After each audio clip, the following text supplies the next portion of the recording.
Investment लूट का एक अर्थपूर्ण मुखौटा। आधुनिक दुनिया में इन्वेस्टमेंट का अर्थ भविष्य की फसल के लिए बोए गए बीजों से है, लेकिन 18वीं शताब्दी के बंगाल के काउंटिंग हाउसों यानी बही खाता केंद्रों में ये शब्द व्यवस्थित लूट के लिए एक अर्थपूर्ण मुखौटा था।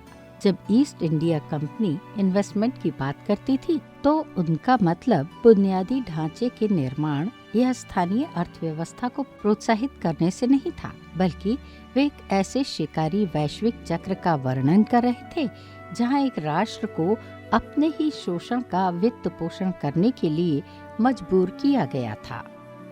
इन्वेस्टमेंट का तकनीकी तंत्र जितना सरल था उतना ही डरावना भी। भारतीय किसानों से नजराने के रूप में वसूले गए भू राजस्व का एक विशाल हिस्सा विशेष रूप से लंदन निर्यात के लिए भारतीय सामान खरीदने के लिए अलग रख दिया जाता था। क्षेत्रीय सत्ता संभालने से पहले EIC को भारतीय रेशम और कपास के बदले यूरोप से आयातित चांदी का भुगतान करना पड़ता था।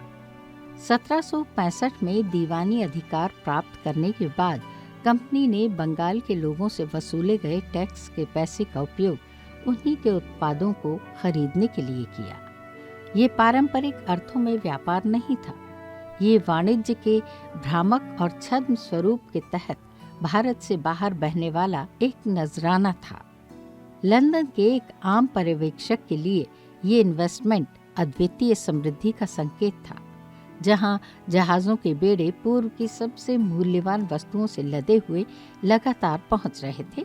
लेकिन जैसा कि एडमंड बर्क ने प्रसिद्ध रूप से कहा था, इस इन्वेस्टमेंट की महानता वास्तव में भारत की दरिद्रता का पैमाना थी। कंपनी जितना अधिक टैक्स वसूलती थी उतना ही अधिक माल घर भेज सकती थी। इसका मतलब था कि इंग्लैंड में देखी जाने वाली सुखद स्थिति सीधे तौर पर बंगाल के ग्रामीण इलाकों की तबाही पर बनी हुई थी।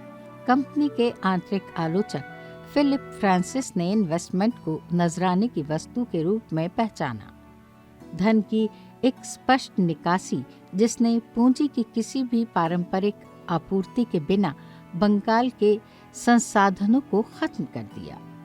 जिन वर्षों में कंपनी इन वार्षिक इन्वेस्टमेंट को बढ़ा रही थी, बंगाल अपने आयात की तुलना में 10 गुना अधिक निर्यात कर रहा था। इस विनाशकारी असंतुलन का मतलब था कि प्रांत को अपने अधिशेष उत्पादन के बदले में कुछ भी नहीं मिला। इंग्लैंड में एक भव्य और अतिथि सत्कार बोर्ड को सजाने के लिए इसे बस निचोड़ा जा रहा था। इन्वेस्टमेंट के इस झूठ ने अंततः 1770 के भीषण अकाल को जन्म दिया, जहां 30 लाख लोग मारे गए। इस दौरान कंपनी के कर्मचारी अपने लाभांश और अपने इन्वेस्टमेंट लक्ष्यों की रक्षा के लिए राजस्व वसूली को प्राथमिकता देते रहे। व्यापारी अब संप्रभु बन गया था और वो संप्रभु शोषण की हिंसा को न्यायोचित ठहराने के लिए बाजार की भाषा का उपयोग कर रहा था। अंततः इन्वेस्टमेंट राष्ट्र को विकसित करने के लिए बोया गया बीज नहीं था, बल्कि उसके भविष्य को काटने के लिए इस्तेमाल किया गया एक दरांती था।